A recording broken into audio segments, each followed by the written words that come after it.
Okay guys, तो आज हम जो क्वेश्चन पेपर सॉल्व करेंगे that is also for CTET 2022। जो पेपर आपका 28 दिसंबर को हुआ था, ये वही सीरीज़ है। इसमें अब जिन लोगों ने लैंग्वेज 1 जो है वो क्या लिया था, हिंदी, ठीक है। इसमें बोला है निम्नलिखित गद्यांश को पढ़कर पूछे गए प्रश्नों के सही और उपयुक्त उत्तर वाले विकल्प को चुनिए।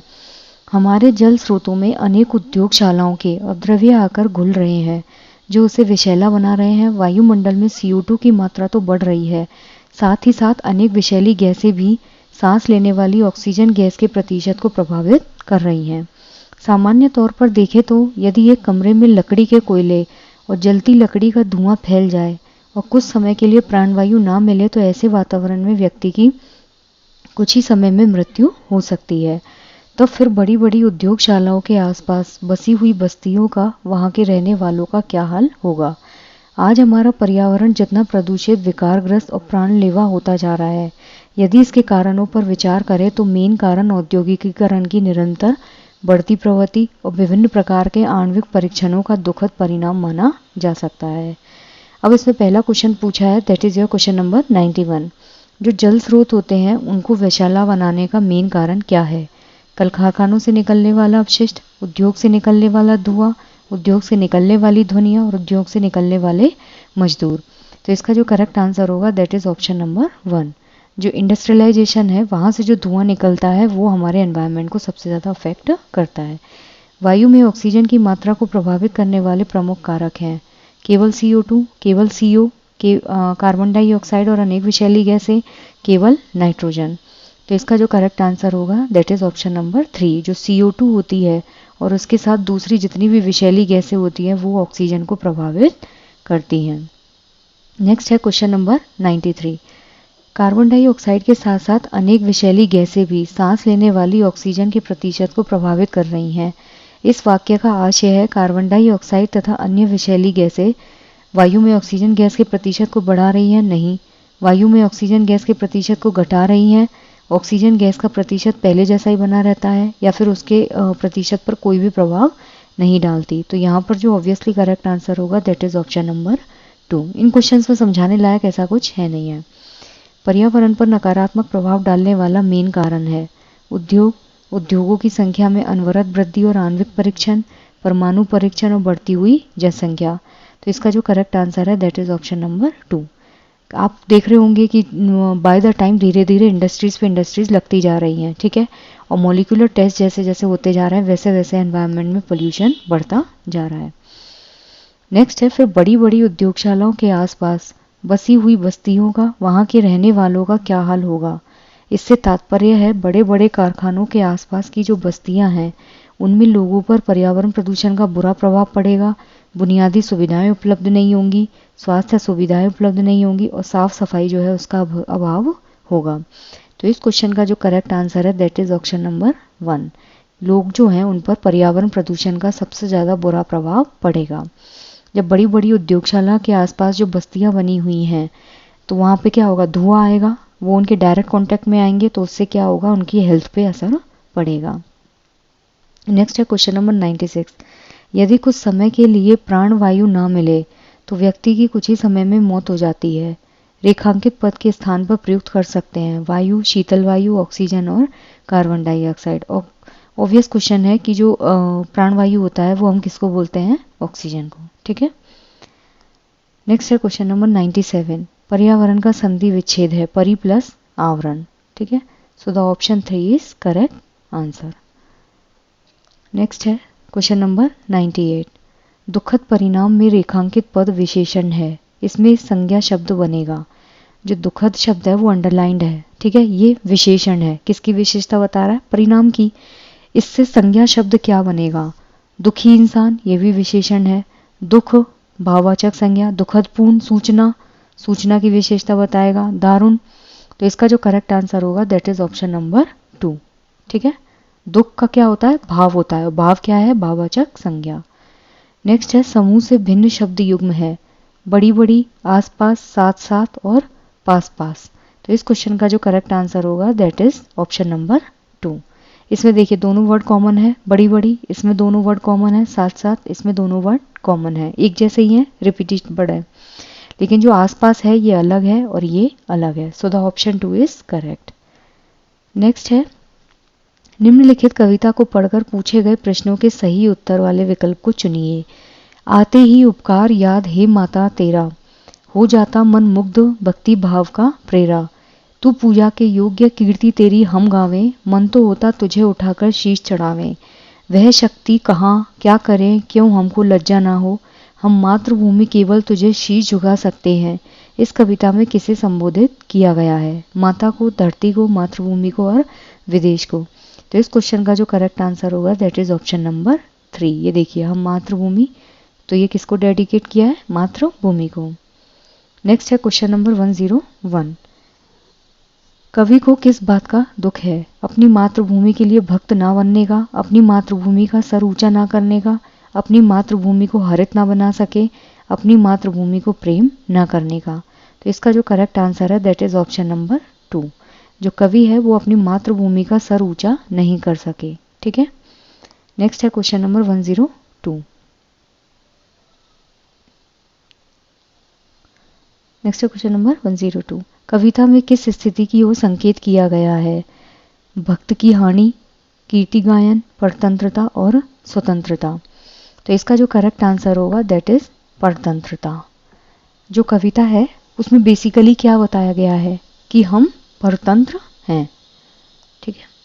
नेक्स्ट है क्वेश्चन नंबर 103। केवल तुझे शीश झुका सकते अहो, पंक्ति में किस व्यवस्था का वर्णन किया है? अंग्रेजों की प्रशंसा, अंग्रेजों की गुलामी, अंग्रेजों को मार भगाने का, मातृभूमि का वंदन करने का। तो इसका जो करेक्ट आंसर होगा दैट इज ऑप्शन नंबर 2। केवल तुझे शीश झुका सकते, हम क्या करते हैं कि हम क्या कर सकते हैं? केवल आपके सामने सिर झुका सकते हैं, यानी कि अंग्रेजों की गुलामी कर सकने का। नेक्स्ट है क्वेश्चन नंबर 104। मातृभूमि के किन गुणों का उल्लेख किया गया है? पूजनीय, उपकार करने वाली, लज्जाशील, लज्जाशील शक्तिशाली, शक्तिशाली और पूजनीय। तो इस क्वेश्चन का जो करेक्ट आंसर होगा that is option number 1।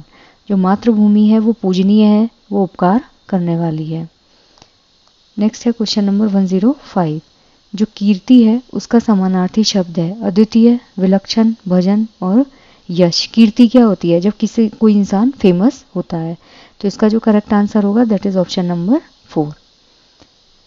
Next है, सुधा अपनी कक्षा में पाठ्य सामग्री में आई व्याकरण और शब्द संपदा की व्याख्या करने के लिए विद्यार्थी के घर की भाषा या मुख्य भाषा का प्रयोग करती है। बाद में वह उन्हें उनका अनुवाद करने में मदद करती है। सुधा अपने विद्यार्थियों को अंग्रेजी सीखने में किस विधि का अनुकरण कर रही है? This is your GT method. ये सेम क्वेश्चन है, हम ज़्यादा टाइम नहीं लेंगे, जल्दी जल्दी इनका आंसर्स देखेंगे। मैं इनको पहले भी बता चुकी हूँ। जीटी मेथड जो होता है उसमें आपकी जो टारगेट लैंग्वेज होती है उसको कन्वर्ट किया जाता है किसमें? मदर टंग में। इसमें वर्ड टू वर्ड जो है वो ट्रांसलेशन होता है। ठीक है, एक एक वर्ड जो है उसको ट्रांसलेट किया जाता है।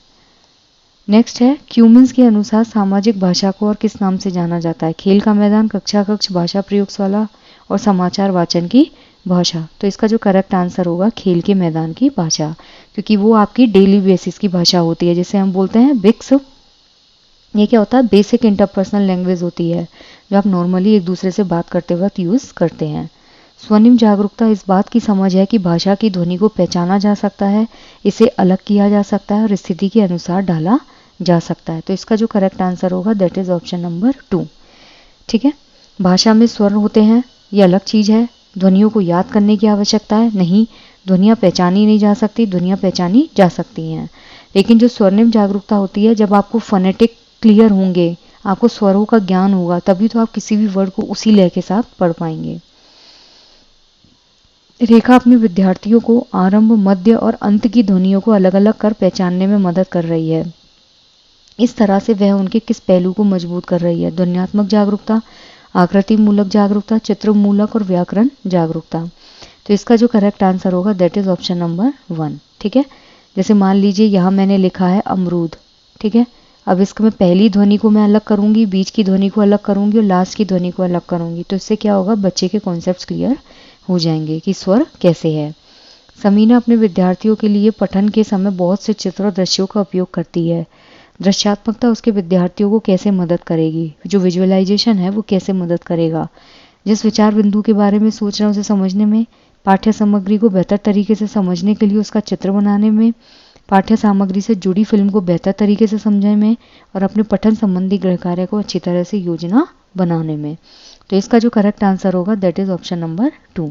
जो पाठ्य सामग्री होती है उसको बेहतर तरीके से समझने के लिए उसका चित्र बनाने में। ठीक है, नेक्स्ट है क्वेश्चन नंबर 111। निर्देशित पठन विद्यार्थियों को उन पठन युक्तियों के विकास के माध्यम से पठन प्रक्रिया पर बेहतर अधिकार प्राप्त करने में मदद करता है जो निर्देशित पठन होता है। ठीक है, अब ये जो चीज़ आप पढ़ रहे हैं दैट इज़ योर निर्देशित पठन। विद्यार्थियों को उन पठन युक्तियों के विकास के माध्यम से पठन क्रिया पर बेहतर अधिकार प्राप्त करने में मदद करेगा, जो क्या होंगे आपके डिकोड करने और अर्थ निर्माण में मदद करते हैं। ठीक है, अब अगर मैं आपको कोई भी पठन पढ़ने के लिए दूं, ठीक है, मैं आपको निर्देश दे रही हूँ कि आप ये चैप्टर पढ़ो, तो आपको वो चैप्टर में जो भी कुछ लिखा है उसकी डिकोडिंग आनी चाहिए कि वो एग्जैक्टली आपको बताना क्या चाह रहा है और आप उस अर्थ का निर्माण कर सकें। ठीक है, नेक्स्ट है क्वेश्चन नंबर 112। अपने विद्यार्थियों को कहानी सुनाने के बाद रोजी उन्हें फ्लैश कार्ड देती है। वह विद्यार्थियों से कहती है कि इन्हें कहानी के क्रम में व्यवस्थित करो। रोजी कौन सा क्वेश्चन लाख रही है? वो लिसनिंग स्किल्स जो है उसको डिटरमाइन कर रही है। क्यों? क्योंकि जब तक बच्चों ने कहानी सुनी ही नहीं होगी वो फ्लैश कार्ड को एक सीरीज में जमा नहीं पाएंगे। साधना परीक्षा प्रश्नों के कठिनाई स्तर को समझ रही है। एक प्रश्न का जो डिफिकल्टी लेवल है वो 90 है। इस प्रश्न को क्या करना चाहिए? जो क्वेश्चन बच्चों के IQ लेवल से मैच ही नहीं हो रहा हो ऐसे में आप क्या करेंगे? उस क्वेश्चन को हटा देंगे। ठीक है, तो इस क्वेश्चन को प्रश्न पत्र में नहीं रखना चाहिए। ऑब्वियसली कई बार बोर्ड के एग्जाम्स में भी होता है कि question out of the syllabus आता है, तो बोर्ड क्या करता है? उसको बोनस नंबर दे देता है। जो बिक्स है उसकी अवधारणा किसने दी थी? Gym Cummins. ठीक है, इसका जो करेक्ट आंसर होगा that is option number 4। Just a second. जो बिक्स है वो होता है आपका बुनियादी इंटरपर्सनल कम्युनिकेशन स्किल। इसमें क्या करता है? बच्चा जो नॉर्मल रूटीन में लैंग्वेज को चेंज करता है, ठीक है, जैसे आप क्लास में एक दूसरे से बात करते हैं या फिर आप प्लेग्राउंड में जो लैंग्वेज यूज़ करते हैं उस वक्त आप बहुत अपने रीजनल लैंग्वेज में और अपने तरीके से बनाए गए शब्दों को यूज़ करते हैं। दैट इज़ योर बिक्स। गुरजीत अपने विद्यार्थियों को सामाजिक कौशल और सामाजिक भाषा सिखाना चाहती है। इसके लिए कौन सी युक्ति सबसे अच्छी होगी? ठीक है, तो इसका जो करेक्ट आंसर होगा that is option number 3, role play. वो बच्चों को क्या सिखाना चाह रही है? सोशल स्किल और सोशल लैंग्वेज। तो उसके लिए क्या करना होगा? मान लीजिए टीचर है, ये स्टूडेंट है, ये एक दूसरे का रोल बदल बदल के क्या करेंगे? उन चीज़ों को आपस में सीखेंगे। ठीक है, भाषा अधिगम में मौन अवधि महत्वपूर्ण होती है। क्यों? ये बात सही है, आंशिक रूप से सही है, गलत है, तथ्यात्मक रूप से सही नहीं है। तो इस क्वेश्चन का जो करेक्ट आंसर होगा दैट इज ऑप्शन नंबर 1। जो लैंग्वेज लर्निंग होती है ना उसमें जब आप चुप रहते हैं, मौन अवधि जो होती है उस टाइम ये बहुत क्रिटिकल सिचुएशन होती है, बहुत क्रिटिकल पीरियड होता है। क्यों? क्योंकि उसमें आपने जो कुछ भी सीखा होता है उसको आप क्या करते हैं? धीरे धीरे एनालाइज करते हैं। तो यह कथन बिल्कुल सही है। बिक्स जो होता है और कैल्प जो है उसके बारे में क्या सही है? तो इसका जो करेक्ट आंसर होगा कि जो कैल्प है वो बिक्स से टोटली अलग है। ये क्या है? एकेडमिक लैंग्वेज, जो आपकी फॉर्मल लैंग्वेज होती है। ये क्या है? बिक्स लैंग्वेज। ये क्या होती है? आपकी इनफॉर्मल लैंग्वेज। इसमें शब्दों का उच्चारण बहुत सही होता है, इसमें शब्दों का उच्चारण आपके इस पर फोकस्ड नहीं होता है। नेक्स्ट है सुनकर याद कर लेने वाले, मौखिक निर्देश को प्राथमिकता देने वाले, श्रवण व वाचन के माध्यम से सीखने वाले विद्यार्थी किस प्रकार के अधिगम को चाहते हैं? ठीक है, तो इसका जो करेक्ट आंसर होगा दैट इज ऑप्शन नंबर 2, श्रव्य। सुनकर याद कर लेगा, मौखिक निर्देश को प्रायोरिटी देने वाले और सुनने और वाचन के माध्यम से सीखने वाले विद्यार्थी जो होते हैं वो लिसनिंग जो स्टडी होती है, लिसनिंग लर्निंग जो है उसको प्रेफर करते हैं। नेक्स्ट है कौन सी शब्द रचना की प्रक्रिया है? गहन, उद्धृत करना, संयोजन और मिलाना। ठीक है, जो वर्ड फॉर्मेशन होता है उसकी प्रोसेस कौन सी होगी? That is your ABCD। शब्द का निर्माण शब्द रचना है, उस शब्द को उद्धृत करना, उसको संयोजित करना और उसको मिलाना। नेक्स्ट है यह किस आधार पर कहा जाता है कि अध्यापक को जहां तक संभव हो चुप रहना चाहिए और शिक्षार्थियों को जहां तक संभव हो बोलने के अधिक से अधिक अवसर देने चाहिए? तो इसका जो करेक्ट आंसर होगा that is your option number 3। जो साइलेंट मेथड होता है उसमें बोला जाता है कि टीचर जो होता है उसको चुप रहना चाहिए और जो स्टूडेंट्स हैं उनको ज़्यादा से ज़्यादा बोलना चाहिए। ठीक है, तो तो इसका जो करेक्ट आंसर होगा that is option number 3। I just hope कि आपको चीज़ें क्लियर हुई हो। अगर कुछ भी डाउट हो क्वेश्चन को लेके तो कमेंट सेक्शन में पूछिएगा। Thank you.